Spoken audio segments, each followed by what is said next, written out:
Hello, magandang umaga mga kabisdak. Ito yung buhay ni Ate Love. Ayan. Oo.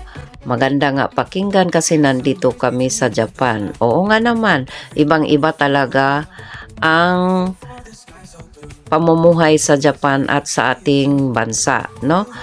Hindi ko to kino-compare, kaya lang para sa akin kasi kahit noong naranasan ko, naghiwalay kami ng asawa ko, hindi ko talaga inuwi ang aking mga anak dyan sa Pilipinas para dyan paaralin. Kasi bakit?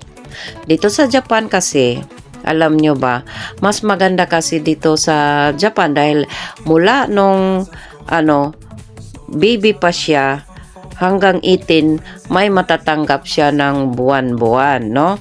Tapos, pag nag-aral na sila ng pag maliit ang sahod mo, pag kinder sila, mayroon dyan na mura, hoikuen ang tawag doon, no? At pag nag-grade 1 na naman sila hanggang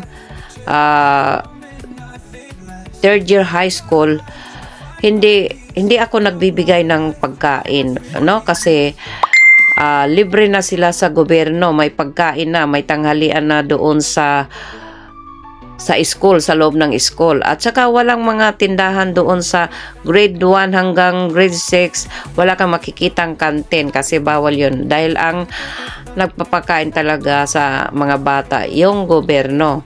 Kaya, ang isipin lang talaga natin dito sa eskwelahan, no? Yung mga gamit nila, mga notebook, ballpen, yan. Yun lang talaga ang isipin natin. Pero sa pagkain ng tanghalian, sagot ng gobyerno dito. At saka, yung mga uniform, yan. Sa atin yun. Lahat. Kailangan kompleto talaga. Bago mag-start ang klase, kompleto talaga. Oo. At saka tinitrain na nila yung mga bata dito. At ang mga magulang din, talagang nakamonitor sa mga anak, no? Yung lalo na pag yung mga kinder, hinahatid, may tatanggap doon sa kabilang kanto na magulang. Tapos hanggang mayroon sa isang kanto, mayroon pa ring tatanggap hanggang pagdating ng school. Kaya safety ang mga bata dito. Kaya hindi ko talaga inuuwi. At saka libre ng kung sakaling may sakit ang mga anak mo, libre sa mga medicine. Yan. Kaya hindi ko talaga inuwi. Talagang pinaglaban ko dito.